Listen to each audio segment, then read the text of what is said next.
मैंने अपने बॉयफ्रेंड के साथ कई बार सेक्स किया है। क्या ये बात शादी के बाद मेरे पति को पता चल जाएगी?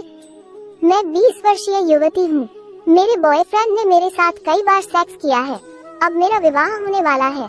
मैं ये जानना चाहती हूँ कि क्या विवाह के बाद मेरे पति को मेरे विवाह पूर्व सेक्स संबंधों के बारे में पता चल जाएगा?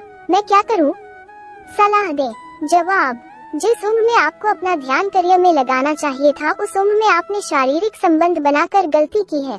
वैसे भी आपने बॉयफ्रेंड के साथ सेक्स संबंध रजामंदी से बनाए थे, तो अब क्यों डर रही है? विवाह पूर्व सेक्स संबंधों के बारे में पति को तब तक पता नहीं चलेगा जब तक आप खुद नहीं बताएंगी। लोगों के बीच यह आम धारणा है कि जब भी कोई युवती सेक्स संबंध बनाती है तो उसे ब्लीडिंग होती है और यही उसके वजन यानी कुंवारे होने का मापदंड होता है, जबकि यह धारणा गलत है, क्योंकि जहां कई महिलाओं में कौमार्य झिल्ली होती ही नहीं, वही कुछ में यह इतनी मुलायम और लचीली होती है कि बचपन में खेलते कूदते समय ही फट जाती है। अगर आपके पति आपकी वर्जिनिटी पर सवाल उठाएं तो उन्हें यही समझाएं। ये भी पढ़ें, क्राइम स्टोरी, मौत की साजिश। 19 नवंबर की सुबह 10 बजे राजू थाना लहरापुर पहुंचा और थाना प्रभारी धर्मपाल सिंह को बताया कि बीती रात किसी ने उसके भाई वीरेंद्र की गोली मारकर हत्या कर दी है। उसकी लाश गांव के बाहर नलकूप वाले कमरे में पड़ी है। हत्या की खबर पाकर धर्मपाल सिंह ने राजू से कुछ सवाल पूछे और पुलिस टीम के साथ घटनास्थल के लिए रवाना हो गए। रवानगी से पहले उन्होंने सीओ राकेश सिंह को भी घटना से अवगत करा दिया था। राजू लहरापुर थाने के गांव वनेसो का रहने वाला था, जो थाने से 7 किलोमीटर दूर उत्तर पश्चिम दिशा में था। पुलिस को वहां पहुंचने में आधे घंटे का समय लगा। घटनास्थल पर भीड़ जुटी हुई थी। थाना प्रभारी धर्मपाल सिंह भीड़ को हटाकर उस कमरे के अंदर पहुंचे जहां वीरेंद्र की लाश पड़ी थी। लाश के पास मृतक की पत्नी शांति दहाड़े मारकर रो रही थी। कमरे में पड़ी चारपाई पर वीरेंद्र की रक्तरंजित लाश पड़ी थी। बिस्तर खून से तरबतर था। दीवारों पर भी खून के छींटे पड़े थे। वीरेंद्र के सीने में गोली मारी गई थी, जिससे उसकी मौत हो गई थी। मृतक की उम्र 35 साल के आसपास रही होगी। थाना प्रभारी धर्मपाल सिंह अभी जांच पड़ताल कर ही रहे थे कि सीओ राकेश सिंह भी आ गए। उन्होंने फोरेंसिक टीम को भी घटनास्थल पर बुला लिया था। टीम ने कमरे से साक्ष्य एकत्र कर लिए। राकेश सिंह ने भी घटनास्थल का बारीकी से निरीक्षण किया। मृतक की पत्नी, भाई तथा गांव के मुखिया से पूछताछ की। पूछताछ में मृतक के भाई राजू ने बताया कि उसका बड़ा भाई वीरेंद्र नलकूप की रखवाली के लिए रात को नलकूप के कमरे में सोता था। कभी कभी वो खुद भी वहां सो जाता था। बीती रात 8 बजे खाना खाकर वो नलकूप पर सोने आ गए थे। सुबह 8 बजे वो उनके लिए नाश्ता लेकर आया तो देखा कि किसी ने गोली मारकर उनकी हत्या कर दी थी। उसने हत्या की जानकारी पहले भाभी शांति को दी, उसके बाद गांव के अन्य लोगों को। इसके बाद हत्या की सूचना देने थाना लहरापुर चला गया। तुम्हारे भाई की गांव में किसी से रंजिश तो नहीं है? राकेश सिंह ने पूछा। नहीं साहब, हमारी गांव में किसी से कोई रंजिश नहीं है। कोई लेन देन का विवाद? नहीं भैया, किसी से कोई लेन देन नहीं करते थे। हम अपनी हैसियत के मुताबिक ही रहते थे। कर्ज लेना भैया को बिल्कुल पसंद नहीं था। हाँ, वो शराब के शौकीन जरूर थे, लेकिन खाने पीने में अपना ही पैसा खर्च करते थे। राकेश सिंह ने मृतक की पत्नी शांति से पूछताछ की तो वो फुफक कर रो पड़ी। चंद मिनट बाद उसके आंसुओं का सैलाब रुका तो बोली, साहब, मेरे पति अच्छे भले थे, कोई तनाव या परेशानी नहीं थी। रात 8 बजे खाना खाकर वो नलकूप पर सोने आए थे। पता नहीं रात में किसने मेरा सुहाग उजाड़ दिया। सुबह देवर जी उन्हें नाश्ता देने आए तो हमें उनकी हत्या की जानकारी मिली। तुम्हें किसी पर शक है? धर्मपाल सिंह ने पूछा। साहब, मुझे चोरों पर शक है। लगता है रात में चोर नलकूप की मोटर चुराने आए थे। वो जाग गए होंगे और चोरों को ललकारा होगा, तब उन्होंने गोली मार दी होगी। गांव के मुखिया भगवत ने सीओ राकेश सिंह को चौंकाने वाली जानकारी दी। उन्होंने बताया कि वीरेंद्र की हत्या का राज घर में ही छिपा है। वीरेंद्र की पत्नी शांति का चाल चलन ठीक नहीं है। उसके अपने देवर राजू से नाजायज रिश्ते हैं। वीरेंद्र उन अवैध रिश्तों का विरोध करता था, साथ ही शांति से मारपीट भी। शक है कि शांति और राजू ने मिलकर वीरेंद्र को मार डाला है। ये जानकारी मिलते ही राकेश सिंह ने राजू को हिरासत में ले लिया और मृतक वीरेंद्र के शव को पोस्टमार्टम के लिए औरैया जिला अस्पताल भिजवा दिया। इसके बाद वह राजू को लेकर थाना लहरापुर आ गए। थाने पर राकेश सिंह तथा धर्मपाल सिंह ने राजू से पूछताछ शुरू की तो वो घड़ियाए आंसू बहाने लगा। उसकी आंखों से बहते आंसू देखकर एक बार तो ऐसा लगा कि वह निर्दोष है।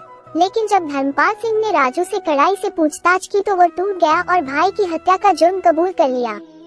अगले दिन पुलिस ने राजू की निशानदेही पर हत्या में प्रयुक्त तमंचा भी बरामद कर लिया, जिसे उसने अपने खेत के पास झाड़ियों में छिपा दिया था। राजू गिरफ्तार हुआ तो शांति घबरा गई। वो अपना सामान समेटकर भागने की तैयारी कर रही थी कि पुलिस ने उसे भी पकड़ लिया। थाने पर जब उसका सामना अपने देवर राजू से हुआ तो उसने भी सच बताना ठीक समझा। उसने बड़ी आसानी से अपना जुर्म कबूल कर लिया। चूंकि राजू और उसकी भाभी शांति ने वीरेंद्र की हत्या का जुर्म कबूल कर लिया था, इसलिए धर्मपाल सिंह ने मृतक के चचेरे भाई ध्रुवपाल को वादी बनाकर राजू व शांति के खिलाफ वीरेंद्र की हत्या का मुकदमा दर्ज कर लिया। इसके साथ ही दोनों को गिरफ्तार कर लिया गया। दोनों से की गई पूछताछ में अवैध रिश्तों की सनसनीखेज कहानी प्रकाश में आई। औरैया जनपद में तिरवा बिंदियापुर रोड पर एक कस्बा है सहार। इसी कस्बे में रहने वाले राजकुमार की बेटी थी शांति। राजकुमार ने शांति का विवाह औरैया जिला के थाना लहरापुर के अंतर्गत आने वाले अनेसो गांव निवासी वीरेंद्र के साथ किया था। वीरेंद्र के माता पिता की मौत हो चुकी थी। वो अपने छोटे भाई राजू के साथ रहता था। उसके पास 10 बीघा जमीन थी, जिसमें अच्छी उपज होती थी। कुल मिलाकर उनका जीवन खुशहाल था। देखते देखते 5 साल बीत गए, पर शांति की गोद सूनी ही रही।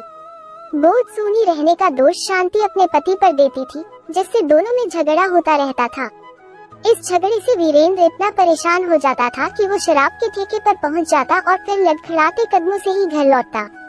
धीरे धीरे 3 साल और बीत गए, लेकिन शांति को मातृत्व सुख नहीं मिला। शांति समझ गई कि वो अक्षम पति से मातृत्व सुख कभी प्राप्त नहीं कर सकती, इसलिए वो पति से घृणा करने लगी। शराब पीने को लेकर दोनों में झगड़ा इतना बढ़ता कि वीरेंद्र शांति को जानवरों की तरह पीट देता। समय के साथ मनमुटाव इतना बढ़ा कि वीरेंद्र घर के बजाय खेत पर बनी नलकूप की कोठरी में सोने लगा। शांति स्वभाव से मिलनसार थी। राजू भाभी के प्रति सम्मोहित था। जब दोनों साथ चाय पीने बैठते, तब शांति उससे खुलकर हंसी मजाक करती। शांति का यह व्यवहार धीरे धीरे राजू को ऐसा बांधने लगा कि उसके मन में शांति का सौंदर्य पीने की कामना जागने लगी।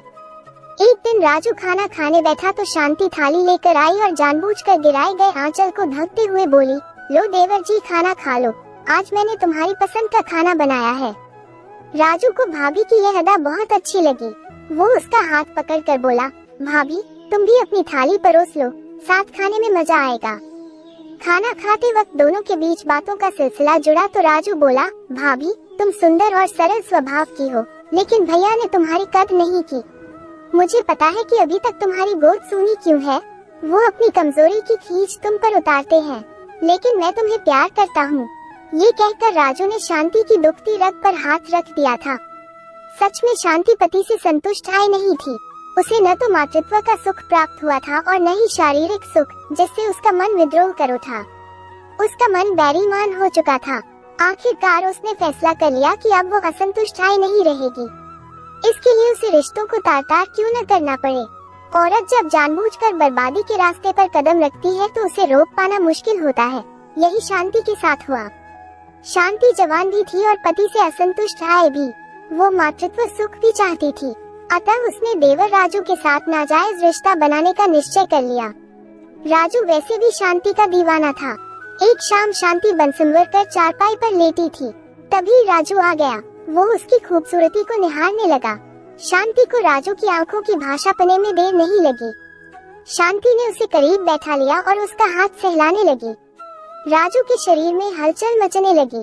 थोड़ी देर की चुप्पी के बाद होश दुरुस्त हुए तो शांति ने राजू की ओर देखकर कहा, देवर जी तुम मुझे बहुत अच्छे लगते हो, लेकिन हमारे बीच रिश्ते की दीवार है। अब मैं इस दीवार को तोड़ना चाहती हूँ। तुम मुझे बस ये बताओ कि हमारे इस नए रिश्ते का अंजाम क्या होगा। भाभी मैं तुम्हें कभी धोखा नहीं दूंगा। तुम अपना बनाओगी तो तुम्हारा ही बनकर रहूंगा, कहकर राजू ने शांति को बाहों में भर लिया। ऐसे ही कसमों वादों के बीच कब संकोच की सारी दीवारें टूट गईं, दोनों को पता ही नहीं चला। उस दिन के बाद राजू और शांति बिस्तर पर जमकर सामाजिक रिश्तों और मान मर्यादाओं की धज्जियां उड़ाने लगे। वासना की आग ने उनके इन रिश्तों को जलाकर खाक कर दिया। राजू अपनी भाभी के प्यार में इतना अंधा हो गया कि उसे दिन या रात में जब भी मौका मिलता वो शांति से मिलन कर लेता। शांति भी देवर के पौरुष की दीवानी थी। उनके मिलन की किसी को कानो कान खबर नहीं थी। कहते हैं कि वासना का खेल कितनी भी सावधानी से खेला जाए, एक न एक दिन भांडा फूट ही जाता है। ऐसा ही शांति और राजू के साथ भी हुआ। एक रात पड़ोस में रहने वाली चचेरी जेठानी रूपा ने चांदनी रात में आंगन में रंगरलिया मना रहे राजू और शांति को देख लिया। इसके बाद तो इनकी पापलीला की चर्चा पूरे गांव में होने लगी। वीरेंद्र को जब देवर भाभी के नाजायज रिश्तों की जानकारी हुई तो उसका माथा ठनका। उसने इस बाबत शांति से बात की तो उसने नाजायज रिश्तों की बात सिरे से खारिज कर दी। उसने कहा, राजू सगा देवर है, उससे हंस बोल लेती हूँ। पड़ोसी इसका मतलब गलत निकालते हैं, उन्होंने ही तुम्हारे कान भरे हैं। वीरेंद्र ने उस समय तो पत्नी की बात मान ली, लेकिन मन में शक पैदा हो गया, इसलिए वो चुपके चुपके पत्नी पर नजर रखने लगा। परिणाम स्वरूप एक रात वीरेंद्र ने शांति और राजू को रंगरलिया मनाते रंगे हाथों पकड़ लिया। वीरेंद्र ने दोनों की पिटाई की और संबंध तोड़ने की चेतावनी दी, लेकिन इस चेतावनी का असर न तो शांति पर पड़ा और न ही राजू पर। हाँ, इतना जरूर हुआ कि अब वे सतर्कता बरतने लगे। जिस दिन वीरेंद्र शांति को राजू से हंसते बतियाते देख लेता, उस दिन शराब पीकर शांति को पीटता और राजू को भी भला बुरा कहता। उसने गांव के मुखिया से भी भाई की शिकायत की, साथ ही राजू को समझाने के लिए भी कहा कि वो घर न तोड़े। शांति शराबी पति की मारपीट से तंग आ चुकी थी, इसलिए उसने एक दिन शारीरिक मिलन के दौरान राजू से पूछा, देवर जी, हम कब तक इस तरह चोरी छिपे मिलते रहेंगे? आखिर कब तक उस शराबी की मार खाते रहेंगे? कहीं किसी दिन उसने शराब के नशे में मेरा गला घोंट दिया तो? ऐसा नहीं होगा भाभी, तुम साथ दोगी तो मैं भाई को ही ठिकाने लगा दूंगा। मेरी मांग का सिंदूर मिटाकर क्या मुझे विधवा बना दोगे? नहीं, मैं तुम्हारी मांग में सिंदूर भरकर तुम्हें अपना बना लूंगा। तो ठीक है, मैं तुम्हारा साथ दूंगी। इसके बाद शांति और राजू ने वीरेंद्र की हत्या की योजना बना डाली।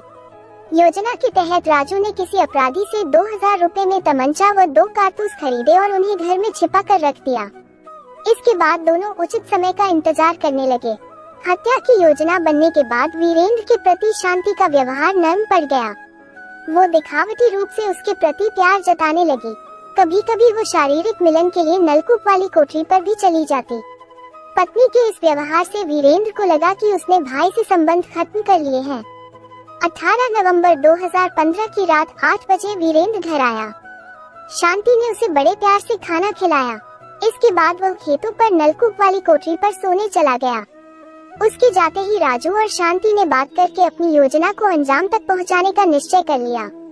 गांव के ज्यादातर लोग जब गहरी नींद सो गए तो राजू ने कमर में तमंचा खूंसा और शांति के साथ खेतों पर जा पहुंचा। शांति ने कोठरी के दरवाजे की कुंडी खटखटाई। इस पर वीरेंद्र ने पूछा, कौन? मैं हूँ शांति, दरवाजा खोलो। वीरेंद्र ने सोचा शांति शारीरिक मिलन के लिए आई है, इसलिए उसने सहज ही दरवाजा खोल दिया। दरवाजा खुलते ही राजू ने कमर में खोसा तमंचा निकाला और वीरेंद्र के सीने पर 2 फायर झोंक दिए। गोली लगते ही वीरेंद्र खून से तरबतर होकर चारपाई पर गिर पड़ा। चंद मिनट तड़पने के बाद उसने दम तोड़ दिया। भाई की हत्या करने के बाद राजू ने तमंचा झाड़ियों में छिपा दिया और शांति के साथ घर आ गया। सुबह 8 बजे दिखावे के तौर पर राजू नाश्ता लेकर नलकूप पर गया और वहां से बदहवास भागता हुआ गांव आया। गांव वालों को उसने भाई की हत्या हो जाने की जानकारी दी। कुछ देर बाद वो थाना लहरापुर पहुंचा और थाना प्रभारी धर्मपाल सिंह को हत्या की सूचना दी। सूचना पाते ही धर्मपाल सिंह घटनास्थल पर पहुंचे और शव को कब्जे में लेकर जांच पड़ताल शुरू कर दी। जांच में देवर भाभी के नाजायज रिश्तों के चलते वीरेंद्र की हत्या का रहस्य उजागर हो गया। 21 नवंबर 2015 को थाना लहरापुर पुलिस ने अभियुक्त राजू और शांति को औरैया कोर्ट में रिमांड मजिस्ट्रेट के समक्ष पेश किया, जहां से उन्हें जिला जेल भेज दिया गया। कथा लिखे जाने तक उनकी जमानत नहीं हुई थी। आप कमेंट में बताओ क्या कराना चाहिए।